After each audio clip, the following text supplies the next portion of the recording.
सतगुरु जी तुम दयाल हो, तुम लग मेरी दौड़। जैसे कागज हज को सूझते और ना ठोर। सुरत करो मेरे साइया, मैं हूँ भवजल माही। दीखत ही बह जावे सा, जो तुम ना पकड़ी बाहें। मैं अपराधी जन्म का नक्शिक भरा विकार। तुम दाता दुख भंजना, मेरा करो उद्धार। तुम दाता दुख भंजना, मेरा करो उद्धार।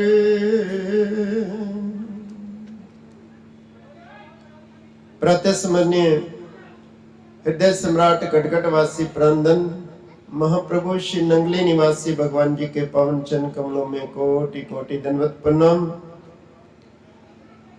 श्री सतगुरुदेव भगवान जी के श्री चरणों में मंच आसीन उपस्थित मेरे परम स्नेही महात्मा अध्यात्म प्रेमानंद जी और संत बहन आलोक प्रेमानंद जी, वह अपनी अपनी अगाध श्रद्धा निष्ठा और प्रेम को लेकर के आए हुए श्री गुरु महाराज जी के प्यारे भक्तजनों गुरुमुखों, अपनी मनोवृत्ति को एकाग्र करते हुए मेरे साथ मिलकर के जय घोष करें। बोलो जयकारा, बोलो मेरे श्री गुरु महाराज, बोलो साचे दरबार की, बोलो श्री नंगली निवासी। थोड़ा धीरे बोलो, पंडाल में जगह और नहीं है, कहीं आपकी आवाज सुनकर संगत और ना आ जाए। बोलो श्री परमहंस दयाल जी महाराज की जय। परम सौभाग्य है आप सबका, जिन्हें श्री सतगुरुदेव भगवान जी के अवतरण दिवस के उपलक्ष्य में बसंत उत्सव मनाने का अवसर मिला है। और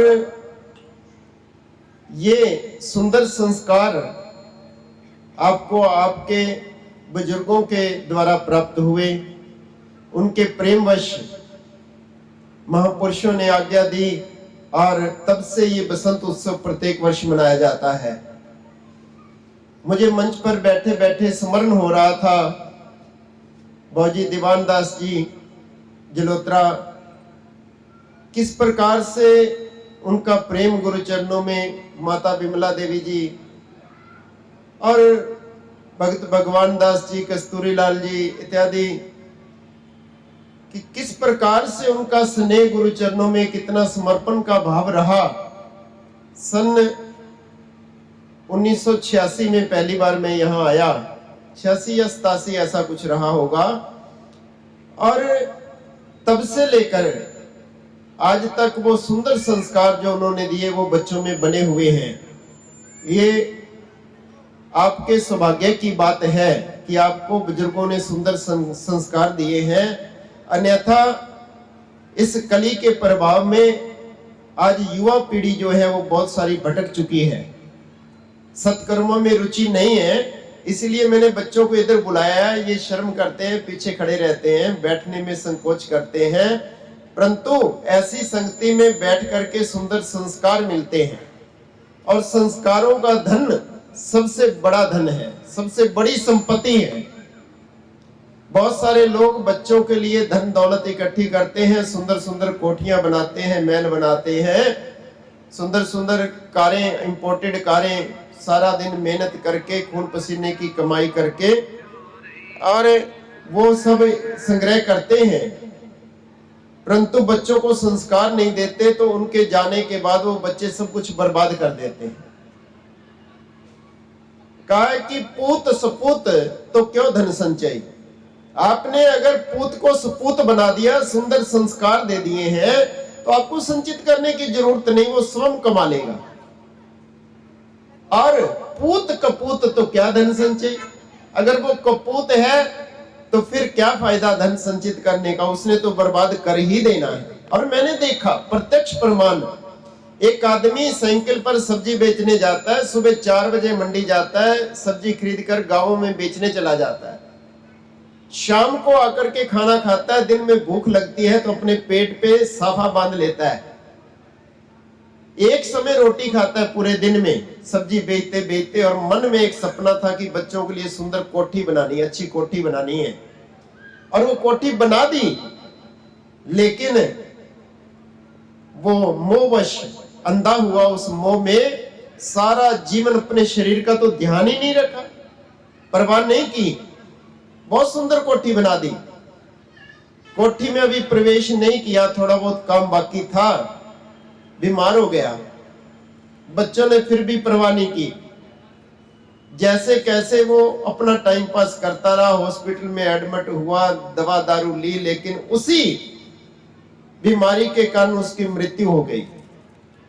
बच्चों के संस्कार सुंदर ना होने के कारण बच्चों को लत थी जुआ खेलने की, शराब पीने की, और उसमें उन्होंने कोठी भी दांव पर लगा दी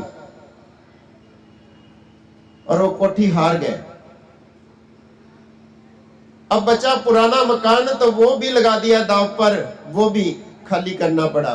किराए पर सारी जिंदगी धक्के खाए उन बच्चों ने भी, क्योंकि माँ बाप ने उनको जो देना था वो नहीं दिया, वो संस्कार नहीं दिए। मैं नाम नहीं लेना चाहूंगा उस व्यक्ति का, लेकिन ये एक बहुत बड़ी अज्ञानता होती है। माँ बाप का कर्तव्य बनता है मनुष्य होने के नाते वो स्वयं सत्कर्म करे, भक्ति के मार्ग पर चले और बच्चों को भी सुंदर संस्कार दे। जट सिख परिवार दे विचों ना साडे एक संत बाबा बोधानंद जी, बाबा बोधानंद जी नंगल पठानकोट दे कोल बड़े फक्कड़ साधु सी। उन्हां दे कोल पिंड दा ही एक बंदा आया ते कहन लग्या महाराज मर गए लुट्टे गए, कुछ नहीं रहा। तो संत कहंदे मर कित्थों गया, तेरी 2 मुरब्बे जमीन, मुरब्बा कहते हैं 25 एकड़ को, 25 और 25 50 एकड़। कहते तेरी 50 एकड़ जमीन और मर कैसे गया, तेरे को क्या हुआ? कहते मर गया बाबा जी, कुछ नहीं रहा, भूखा मर गया, 3 दिन हो गए रोटी नहीं मिली। कहते क्यों? कहते मुंडिया ने देखो मार मार के लाशा पातियां ढोई ते वेखो मेरा हाल, कुर्ता ऊपर चकदा है। तो बाबा बोधा सिंह जी कहते ਵਧਾਈਆਂ ਹੁਣ ਪੁੱਤ ਵਧਾਈਆਂ। ਕਹਿੰਦੇ ਬਾਬਾ ਜੀ ਮੈਂ ਮਰ ਗਿਆ, ਤੁਸੀਂ ਵਧਾਈ ਦਿੰਦੇ ਹੋ? ਕਹਿੰਦੇ ਉਹ ਤੂੰ ਵੀ ਕਹਿੰਦਾ ਸੀ ਸ਼ਾਮ ਨੂੰ, ਕਹਿੰਦੇ ਲਿਆ ਓਏ ਉੱਥੋਂ ਮੇਜ਼ ਚੱਕ ਕੇ ਤੇ ਲਿਆ ਬੋਤਲ, ਪਿਓ ਪੁੱਤ ਇਕੱਠੇ ਬੈਠ ਕੇ ਪੀਂਦੇ ਸੀ ਤੇ ਫਿਰ ਤੂੰ ਗਾਲਾਂ ਕੱਢਦਾ ਸੀ। ਜੇ ਤੂੰ ਪੁੱਤ ਨੂੰ ਕਦੇ ਸਿਖਾਇਆ ਹੁੰਦਾ ਮੰਦਿਰ ਗੁਰਦੁਆਰੇ ਜਾਣਾ, ਸਤਸੰਗ ਸੁਣਨਾ, ਕੀਰਤਨ ਸੁਣਨਾ, ਕੋਈ ਨਾਮ ਨਾਲ ਜੋੜਿਆ ਹੁੰਦਾ, ਸੇਵਾ ਦੇ ਸੰਸਕਾਰ ਦਿੱਤੇ ਹੁੰਦੇ ਤਾਂ ਤੇਰੀ ਵੀ ਸੇਵਾ ਹੁੰਦੀ। ये हुण तेरे आपके कर्म ने भोग। तो मनुष्य होने के नाते हर मनुष्य का कर्तव्य बनता है कि वो भक्ति के मार्ग पर चले, कुछ अपने लिए, कुछ बच्चों को संस्कार देने के लिए, क्योंकि बच्चे भी देख करके वही करते ना जो तुम करोगे। तो बच्चों को सुंदर संस्कार देना, भक्ति के संस्कार देना, ये हर माँ बाप का बोलो ना कर्तव्य है। जहां भी आपकी आस्था हो आप बच्चों को धर्म के साथ जोड़ें। और वैसे तो धर्म सब मनुष्यों का एक होता है, मत भिन्न हो सकते हैं। हम कहते हैं इसका हिंदू धर्म है, मुस्लिम धर्म है, सिख धर्म है, ये धर्म नहीं, ये मत है। मत भिन्न भिन्न हो सकते हैं, लेकिन हर मनुष्य का धर्म है उस सत्य को जानना, उसको पहचानना, उस सत्य के साथ जुड़ना जिसमें आनंद ही आनंद है। वो सत्य जब तक हमारे भीतर है तब तक ये शरीर है। और वो सत्य है कहां? वो इस चमड़े की आंखों से दिखने वाला नहीं। सत्य को चमड़े की आंखों से नहीं देखा जा सकता, उसको देखने के लिए भीतर की आंख चाहिए। हालांकि उसका अभाव कहीं नहीं है। जर्रे जर्रे में है झांकी भगवान की, किसी सूझ वाली आंख ने पहचान की। वो जर्रे जर्रे में है, कोई स्थान ऐसा नहीं है जहां वो नहीं है। आद सच जुगाद सच, है भी सच नानक होसी भी सच। जो सदा रहा है और सदा रहेगा, उसका अभाव कहीं नहीं है। रब तैथों वख नहीं ते तेरी वेखन वाली अख नहीं। वो आपके साथ है, आपके भीतर है, कन कन में व्यापक है, लेकिन उसको कैसे देखा जाए? अब कहीं का रास्ता पूछना हो तो वही बता सकता है ना जिसको रास्ता मालूम होगा। इसीलिए किसी तत्ववेता महापुरुष की चरण शरण ग्रहण करनी होती है, किसी तत्ववेता महापुरुष की शरण में जाना होता है, जिसको उस तत्व का बोध है।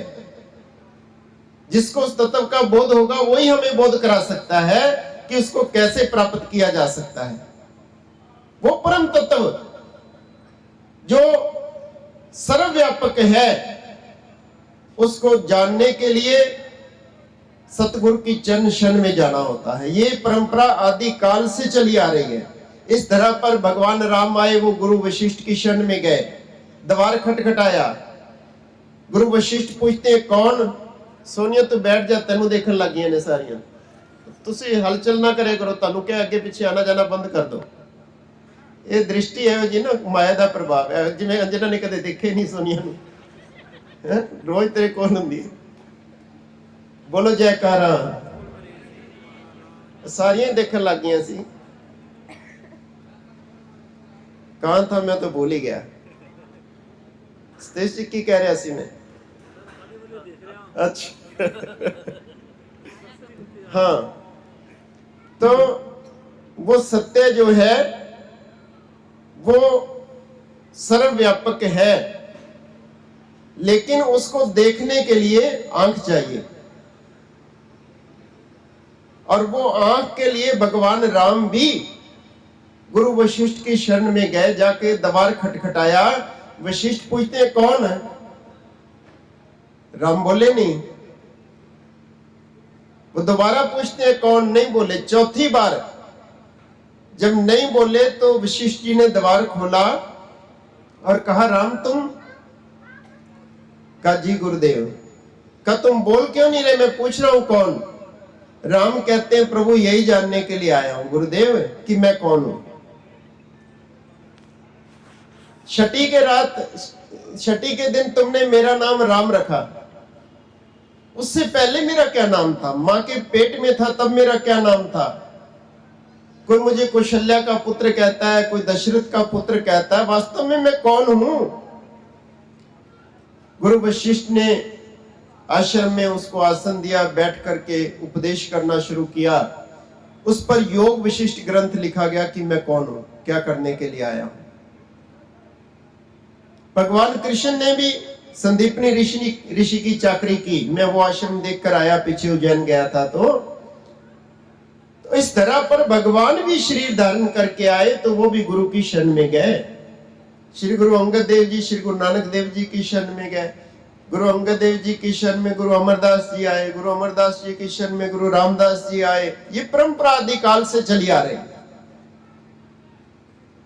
ये जानने के लिए कि मैं कौन हूं और क्या करने के लिए आया हूं। परंतु जब तक ये जिज्ञासा आपके अंदर उत्पन्न नहीं होगी, तुम अपने वास्तविक स्वरूप को जान ही नहीं सकते। और नहीं जान पाओगे तो फिर 84 लाख योनियों में तो भटकना ही पड़ेगा। अध्यात्म प्रेमा जी ने बहुत सुंदर गाथा आपको सुनाई कि वो प्रार्थना जो सिखाई उनको कि बोलो है अगली बार मुझे मनुष्य ना बनाना, मुझे जानवर बना देना। भी जानवर है, वो कभी डिमांड तो नहीं करते, रोते तो नहीं भी मेरे को ये नहीं मिला वो नहीं मिला। कुछ दे देते हो तो खा लेते हैं, नहीं तो भूखे सो जाते हैं। खूंटे से बांध देते तो बंधे रहते हैं। उससे तो फिर जानवर अच्छे हैं। अगर तुमने अपने मानव जीवन के उद्देश्य को ही ना समझा, बच्चों को जन्म देना, उनकी पालना करना, जीव जंतु पशु पक्षी सभी करते हैं, फिर तुम्हारे में और उनमें भिन्न भेद क्या है? मानव जीवन का मुख्य उद्देश्य है। श्री रामचरित मानस में बड़े स्पष्ट शब्दों में लिखा है, बड़े भाग्य मानुष तन पावा, सुर दुर्लभ सद ग्रंथ ही गावा। कहते बड़े भाग्य से जीवन मिला है, सुर दुर्लभ देवताओं को भी दुर्लभ। सदग्रंथ ही गावा, सभी ग्रंथ कहते हैं कि ये देवताओं को भी दुर्लभ है, क्योंकि देवता भी मुक्त नहीं है। बहुत सारे लोग कहते चंगे कर्म कर लेने चाहिए ने, चंगे कर्म करके तुसी की करोगे, ज्यादा तो ज्यादा स्वर्ग मिल जाएगा, स्वर्ग दे सुख भोग के फिर 84 लाख योनियां च भटकना पेगा। जो चंगे कर्म करता है उस कुत्ते ਨੂੰ ਵਧੀਆ ਘਰ ਦੇ ਵਿੱਚ ਏਸੀ रूम मिल जाता है, कुत्ता तो बनया, एसी रूम मिल गया, नौकर चाकर मिल गया, घुमाने के लिए गाड़ी मिल गई, बापू नु रोटी चाहे बाद च मिले, कुत्ते नु पहले है, अपने समय पे रोटी जरूर मिलेगी। कर्म अच्छे किए थे उसने, जिसने अच्छे नहीं किए वो गलियों में भटक रहे हैं, रोटी नसीब नहीं होती, उन कुत्तों को पत्थर लगते हैं। फर्क इतना है, कुत्ता तो बनना पड़ा। 84 लाख योनियों से बचना है तो नाम जपना ही पड़ेगा, अपने उस परम तत्व का बोध करना ही होगा, नहीं तो फिर भटकते रहेंगे। इसीलिए कहा कि बड़े भाग्य मानुष तन पावा, बड़ा सौभाग्य है कि मानव तन मिला, क्योंकि 84 लाख योनियों में से जीवन है जिसमें हम भगवान का भजन कर सकते हैं। कर्म करने का अधिकार अगर है तो 84 लाख योनियों में से केवल मनुष्य को, बाकी सब योनियों में जीव अपने कर्म भोगता है, और मानव तन में कर्म करने का अधिकार है। ये एक विशेषता है, कर्म भोगता भी है हम और करता भी है, कर्म करने का अधिकार है। कहते जीवन कैसा है, जैसा बना लो वैसा है, यह आप पर निर्भर करता है। अब आप सत्संग में बैठे हो, आप चाहो तो इन्हीं पैरों से चलकर दुराचार करने जाओ, आप सत्संग में आओ, आप इन हाथों से पाप करो, पुण्य करो, बुरा देखो, अच्छा देखो, कैसा भी सुनो, यह आप पर निर्भर करता है। यह अधिकार परमात्मा ने आपको दिए ये कर्म करने के। तो जो सत्कर्म करता है उससे फिर धीरे धीरे उसकी रुचि जो है अपने आप को जानने की हो जाती है, जब सत्संग सुनता रहता है। और जब वो रुचि आपके अंदर आ जाए, वो जिज्ञासा जो भगवान राम के अंदर आई वो आप में आ जाए, खाली सुन लेने से बात नहीं बनती। गुरबानी कहती है बही प्राप्त मानुष देहरिया, गोविंद मिलन को हो तेरी बरिया, अवर काज तेरे किते ना काम, मिल साध संगत भज केवल नाम। मत्था रोज टेकाओ, मंदिर जाके, गुरुद्वारे जाके, लेकिन जो कह रहे हैं, वाणी कह रही है, जो महापुरुष कह रहे हैं, अमल ही ना करें। रोटी रोटी कही जो सारा दिन, खान दी तो लोड़ नहीं, पेट भर जाएगा। तो हाल तो वही है, सुन लेते हैं, मत्था टेक लेने हैं। बापू नु मत्था रोज टेक लो, गल एक ना मनो, बापू भी कहना धक्के खा, गल तो मनता नहीं है। कभी गुस्से में वो भी कह देता है। फिर तो खाली मत्था टेकने से बात नहीं बनती, सुन लेने से बात नहीं बनती। बात बनेगी जब ये वाणी आपके जीवन में उतर जाएगी। जो ग्रंथ कहते हैं, वेद कहते हैं, शास्त्र कहते हैं, महापुरुष उसका अनुभव, उसका निचोड़ प्रस्तुत करते हैं, वो हमारे जीवन में उतर जाए, तब परमानंद की प्राप्ति होगी। बड़े भाग्य मानुष तन पावा, सुरदुर्लभ सदग्रंथ गावा, साधन धाम मोक्ष का द्वारा, पाई न जेहि परलोक स्वारा। वो कहते हैं मोक्ष प्राप्ति करने का साधन है शरीर, इसको पाकर के भी परलोक ना सवारा, तो सो प्रतर दुख पाव है सिर धुन धुन पछताए। इसको पाकर अगर भजन ना किया तो पर वहां और तर यहां दोनों जगह फिर दुख ही भोगेंगे, उसके सिवा कुछ नहीं बचता। सुखमनी साहब का पाठ करते हो, स्पष्ट लिखा है, सकल सृष्टि का राजा दुखिया, हरि का नाम जपे हुए सुखिया, पड़ी जाओ रोज। कहते हैं एक देश का राजा नहीं, सकल सृष्टि, सारी सृष्टि का राजा भी अगर कोई बन जाए तो भी वो दुखी ही रहेगा। तुम अगर धन दौलत पदार्थों से सुखी होना चाहते तो कभी नहीं हो सकते। जितना संग्रह करते हो उतना दुखी होते जाते हो, क्योंकि इन आंखों से दिखने वाला हर पदार्थ ही वो सुख के साथ उसमें दुख छिपा है। उनमें सुख के साथ दुख ऐसे छिपा है जैसे बंदे में बंदे की परछाई है, वो दिखती नहीं है लेकिन उसके साथ है, अंधेरा साथ है। किसी के घर में किसी ने द्वार खटखटाया, उसने कहा कौन? वो कहते भी सुख आया हूं, जल्दी से दरवाजा खोल। उसने दरवाजा खोला, देखा पीछे कोई और भी था, उसने कहा ये कौन? कहते मेरा साथी। कहते इसका नाम क्या है? कहते दुख। कहते इसको तो मैंने कभी बुलाया ही नहीं। कब मैं जहां जाता हूं ये मेरे साथ ही जाता है, ये मेरे से अलग होता ही नहीं। तो भाई जितने सुख के साधन लाते हो दुख उनमें छिपा होता है। सब सुख ही दुख का कारण बनते हैं। यहां तक कि कई माताएं तो कहती ना ही जमदा था चंगा सी। जो झोलियां फैला फैला के मांगते हैं वही दुख देने लग जाते हैं। तो सब साधन जितने भी आंखों से देख रहे हैं सब में दुख छिपा है, और इसी का संग्रह करने में जीवन बर्बाद कर लिया तो फिर आपसे मूर्ख और कोई नहीं है। अगर आप अपने जीवन के उद्देश्य को समझ करके नाम का जाप कर रहे हो तो सच में मनुष्य हो। और यही समझाने के लिए, यही दर्शाने के लिए समय समय पर इस धरा पर वो परमपिता परमात्मा शरीर धारण करके आते हैं। कभी राम बने, कभी कृष्ण बने, कभी नानक रूप कहाए हैं, वही तो मेरे हारा वाले संत रूप धराए। कभी राम के रूप में, कभी कृष्ण के रूप में, कभी श्री गुरु नानक देव जी के रूप में, कभी बुद्ध के रूप में, और उस श्री नंगली निवासी भगवान इस कली काल में हरा वाले का रूप धारण करके इस धरा पर अवतरित हुए। जब जब होए धर्म की हानि, बाढ़ई असुर अधम अभिमानी, तब तब धरई प्रभु विविध शरीरा।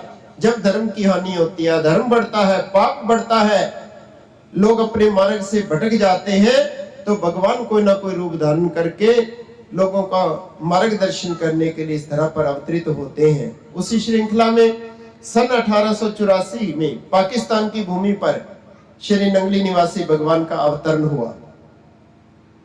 उस समय पठानों ने आतंक फैलाया हुआ था। दिन दिहाड़े लड़कियों को उठा करके ले जाना, वहां लोग दुबक दुबक करके रहते थे, डर करके रहते थे, बहुत भयभीत थे। और उस समय में बसंत पंचमी के दिन सुबह 4 बजे श्री सत गुरुदेव भगवान का अवतरण हुआ। और जो माताएं उस समय उपस्थित थी वो दंग रह गई कि सुबह 4 बजे इतना प्रकाश, जैसे सूर्य उदय हो गया हो, और जन्मदाता माता राधा रानी को कोई कष्ट ही नहीं हुआ, कोई पीड़ा ही नहीं हुई, क्योंकि भगवान तो प्रकट होते हैं, उनका तो अवतार होता है, प्रकट होते हैं। मां को तो कोई पता ही नहीं चला, कोई प्रसव की पीड़ा ही नहीं हुई। ऐसा वो अलौकिक दृश्य रहा होगा। और 3 महीने के थे, क्षेत्र में पहाड़ी पर माता का मंदिर था। माँ ने सोचा बहुत दिन हो गए पूजा करने नहीं गई, अब बच्चा बड़ा हो गया, 3 महीने का, चलते हैं पूजा करने जाते हैं। अपनी सखी सहेलियों के साथ जाती हैं, चबूतरे पर लेटाकर अंदर पूजा करने लगती हैं। और पूजा के समय फिर ध्यान कहीं और नहीं। सत्संग में बैठे हो तो सत्संग में ही होना चाहिए, पूजा कर रहे हो तो पूजा में ही होना चाहिए। अब आजकल की तो पूजा होती है, आरती होती है, अरे ओम जय श्री जगतन, अच्छा बनी पी लो, राम राम राम राम, उधर रोटी भी बन रही है, आरती भी हो रही है, सब हो रहा है, एकाग्रता ही नहीं है। फिर कहते ध्यान ही नहीं लगता। तो माता अंदर पूजा में इतनी मस्त हो जाती है, उसे नहीं पता। पूजा करके बाहर आती हैं, देखती हैं बालक नहीं है, सोचा किसी ने मजाक किया होगा, ढूंढा, इधर उधर खोजा, घर गई, नहीं मिला, पूरा परिवार खोजने में लगा, धीरे धीरे पूरा गांव खोजने में साथ लग गया। 3 दिन तक कोई अता पता नहीं, किसी के घर खाना नहीं बना कि कहां चला गया ऐसा अलौकिक बालक। तीसरे दिन मंदिर का पुजारी बताता है कि एक बालक लेटा हुआ है, फनियर नाग ने अपना फन फैलाया हुआ है। दौड़ करके सब आते हैं, देखते ही देखते वो सांप अलोप हो जाता है और बच्चा खिलखिला के हंस रहा है। 3 दिन तक मां से जुदा रहे बच्चा, और माथे पर कोई शकुन, किसी प्रकार का कोई सलवट ना हो, कोई रोना धोना ना हो, और वो खिलखिला के हंस रहा हो, तो ये कोई साधारण बात नहीं है। तो ऐसी अनेक लीलाएं स्वाभाविक होती रही। बंद मुट्ठी का हाल बताना, बांझों की पीठ पे हाथ रखते दूध की धाराएं बहना। और उसी काल में जब थोड़े बड़े हुए तो उनको सब संत जी कहने लगे। और इधर दादा गुरमा जी, श्री परमहंस दयाल जी महाराज, जिनको अनंतपुर में आप पहली पातशाही कहते हो, हम दादा गुरमा जी कहते हैं, वो भी बड़े एक अलौकिक संत हुए जिनको अध्यात्म सम्राट का दर्जा मिला हुआ था। राजाओं के जो गुरु हैं उन सब गुरुओं ने भी उनको गुरु माना हुआ था। राजा माधो सिंह इत्यादि 17 राजा तो उनसे दीक्षित थे, बाकी सब राजाओं के गुरु भी उनको गुरु मानते थे। अध्यात्म सम्राट का दर्जा उनको मिला। उन्होंने ही स्वामी विवेकानंद जी को यूएसए में भेजा। शिकागो में जो वहां की महारानी ने उनको सम्मानित किया और भारत का नाम हुआ अध्यात्म में। तो ऐसा एक महान हस्ती वो त्रिलोकीनाथ दादा गुरु महाराज जी श्री परमहंस दयाल जी महाराज का भ्रमण करते करते टेरी में जाना हुआ और पहली भेंट में ही कहते हैं बेलीराम तुम आ गए, अच्छा हुआ। पहला नाम बेलीराम था गुरु महाराज जी का, नहीं तो तुम्हें लेने के लिए जाना पड़ता, क्योंकि शक्तियां पहचानती हैं एक दूसरे। उन्होंने पहचान लिया कि ये कौन है, अच्छा हुआ आप आ गए, और उनको परमहंस कह करके पुकारा। नाम दीक्षा देकर के एकांत में तप करने के लिए कहा शोहरत गारत है। कई लोग अपनी शोहरत के लिए करते हैं, दान पुण्य करते हैं, नाम प्लेट लगवाते हैं, और नाम ना लिया जाए तो निराश भी हो जाते हैं, मेरा तो नाम ही नहीं बोलिया। लेकिन दादा गुरु महाराज जी कहते हैं शोहरत गारत है, इसलिए एकांत में भजन करो। तो श्री गुरु महाराज जी पहाड़ियों में तप करने लगे और फिर उनको धूना लगाकर दे दिया आगरा में जंगल में कि यहाँ बैठकर तप करो। 13 साल तक गुरु महाराज जी ने वहां तप किया। ऐसा कठोर तप, चिड़ियां शीश के बाल नोच नोच कर ले जाती घोंसलों में लगाने के लिए, लेकिन वो टस से मस ना होते। इतनी कठोर तपस्या गुरु महाराज जी ने वहां की। और उसके बाद वहां क्षेत्र के लोगों ने एक प्रार्थना पत्र लिखा दादा गुरु महाराज जी को कि आपके शिष्य की नाजुक हालत को नहीं देखा जा सकता, शरीर सूखकर तिनका हो गया है, भोजन बाहर रखते हैं पड़ा रहता है, जानवर खा जाते हैं, वो खाते नहीं। कभी झोपड़ी बनाने के लिए कहते हैं तो वो इनकार कर देते हैं, हाथ हिला देते हैं, गर्दन हिला देते हैं। धूप गर्मी सर्दी बरसात सब कुछ सहन कर रहे हैं और हम उसकी नाजुक हालत को नहीं देख सकते। तो दादा गुरु महाराज जी अपने सेवकों को भेजते हैं कि लिवा लाओ। वो आकर देखते हैं वो समाधि स्थित है, किसी की बात ही नहीं सुन रहे, वो तो पता नहीं कहाँ खोए हुए हैं। वो रुई की पालकी बना करके ले जाते हैं कि इनकी तो हड्डियां ही टूट जाएंगी, ऐसे ले गए थे। लेकर जाते हैं। दादा गुरु महाराज जी जब उनके शरीर की नाजुक हालत को देखते हैं तो उनकी आंखें भी भर आती हैं और वो कहते हैं कि ये बाबा स्वरूपानंद जी ही नहीं, इनको राम कहो तो राम है, कृष्ण कहो तो कृष्ण है, नानक कहो तो नानक है, कबीर कहो तो कबीर है। ये परम पद की प्राप्ति कर चुके हैं। जो इनकी शरण ग्रहण करेगा उसे दोनों जहां की बरकत मिलेगी, और इनके हजारों नाम लेवा शिष्य होंगे, जो उनकी शरण ग्रहण करेगा उसको भी दोनों जहां की बरकत मिलेगी। ऐसा दादा गुरु महाराज जी ने वरदान रूप में फरमाया और आदेश दिया कि तुम जिस कार्य के लिए आए हो जुट जाओ। तो श्री गुरु महाराज जी प्रचार प्रसार के लिए निकले। जिस राह से गुजरते जो भी दर्शन करता इन्हीं का होकर रह जाता। बड़े बड़े अधिकारी अपने पद छोड़कर इनकी शरण में आ गए। शरणागति का ऐसा अभियान चलाया, हजारों साधु श्री गुरु महाराज जी ने बनाए अपने जीवन काल में। ये एक विश्व रिकॉर्ड है कि किसी संत ने इस धरा पर आकर के 1000 की तादाद में साधु बनाए हो। राजौरी गार्डन सुभाष नगर में है, रामनवमी का कार्यक्रम होता है दादा गुरु महाराज जी के अवतरण दिवस का। तो वहां स्वामी रामकृष्ण परमहंस के संत आए मिशन के, और उन्होंने कहा कि इसमें कोई दो राय नहीं कि वो पारब्रह्म परमेश्वर का अवतार नहीं है। ये इसमें ये कहना कोई अतिशोक्ति नहीं कि वो पारब्रह्म परमेश्वर का अवतार है। जिस महापुरुष ने केवल 17 वर्ष की अवधि में, सन 1919 से 1936 तक 17 वर्ष की अवधि में हजारों साधु बना दिए हो। हमारे मिशन में तो वो कहते हैं आज तक 1000 की तादाद में साधु नहीं हुए। तो वो कोई छोटी मोटी हस्ती नहीं हो सकती, वो पारब्रह्म परमेश्वर का ही स्वरूप इस धरा पर आए। ये मैं अपने दावे से कह सकता हूं, उस मिशन के संतों ने ये कहा। तो श्री गुरु महाराज जी का एक ऐसा तेज, ऐसा प्रभाव, तप का बल कि वो जिस राह से गुजरते माताएं बच्चों को छुपा लेती कि अगर नजर पड़ गई तो ये घर घाट का नहीं रहेगा। कहीं उन्हें तो श्री गुरु महाराज जी को घर पट्टू कहना क्या शुरू कर दिया। और अगर उन माताओं ने भी देख लिया तो वो खुद ही फिर बच्चों को लेके पहुंच गई, वो उन्हीं के होकर के रह गए। हजारों साधु बनाए और लोगों ने जमीन भेंट की, आश्रम बनवा के दिए। 37 आश्रम, बड़े बड़े, चकौड़ी साहब, बखड़े वाली, लक्की मरवत इत्यादि। जो अब पाकिस्तान में चले गए तब पार्टीशन नहीं हुआ था। और इधर श्री आनंदपुर साहब की स्थापना की ग्वालियर में, हजारों एकड़ भूमि खरीद करके सन 1930 में। तो उनका उपदेश केवल यही था, कली कुटिल जीवन निस्तारण को स्वामी संत स्वरूप धर के, आत्म को दर्शावत मल दो तन मन के। आत्मा को जानो, तुम्हारा वास्तविक